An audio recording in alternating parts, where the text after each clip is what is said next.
think one of our greatest strengths is actually data. We try very hard to develop good data, and we're getting better as we move along. We have relationships with the school districts, with the police department, with the juvenile justice courts, where we've kind of made ourselves that clearinghouse for information on things that have to do with young people. This year our data subcommittee is really tasked with looking at different sources of information in our community. So these surveys, the focus groups that we've been collecting, and breaking it down and really putting it into a palatable package.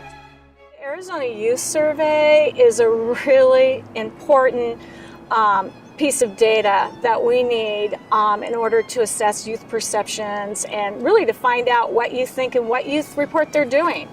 Another thing that we use very strongly now is a community norms survey. We've just given our third annual survey, and that gives us a good way to measure adult attitudes, not just what the kids think their parents think, but this is actually going to the adults in the community and finding out what they really do think.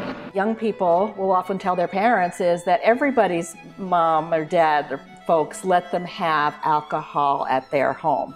And when parents hear that again and again, they're going, well, maybe they do. Maybe I'm the odd one out. So we ask the youth through the youth survey, but we want to know what the adults are thinking, and then more importantly, what are the discrepancies between the two?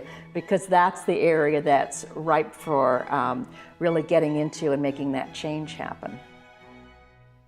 But there were still things that we didn't know, like where were kids getting alcohol? That wasn't one of the questions that was asked necessarily.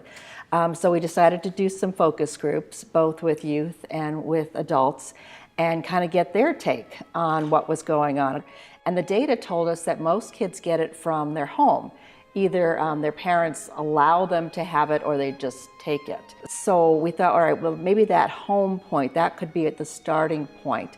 And we looked around to see, how other communities were using that. We heard about a social host, and we asked people, would you support something like this? And so we were able to take the data that we'd gotten from the young people that said that they were getting it from home.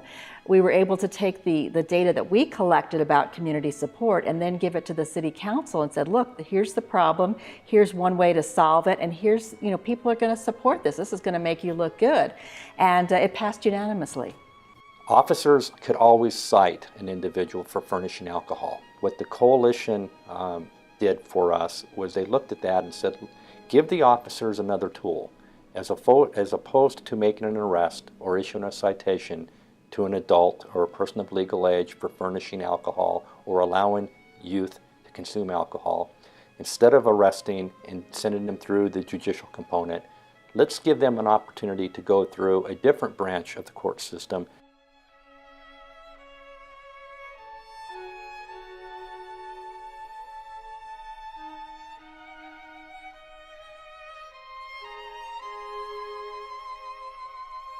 Both our 21 or Too Young campaign and the social host was both targeted at trying to get adults to not allow their young people to drink and to know it's not okay to do that. And so we have seen that change, and we're just kind of hoping that it continues. We've come to realize in law enforcement, myself as Tempe's chief, that we cannot do it without our community. And we have to leverage relationships as well, and that's what we've done with the coalition.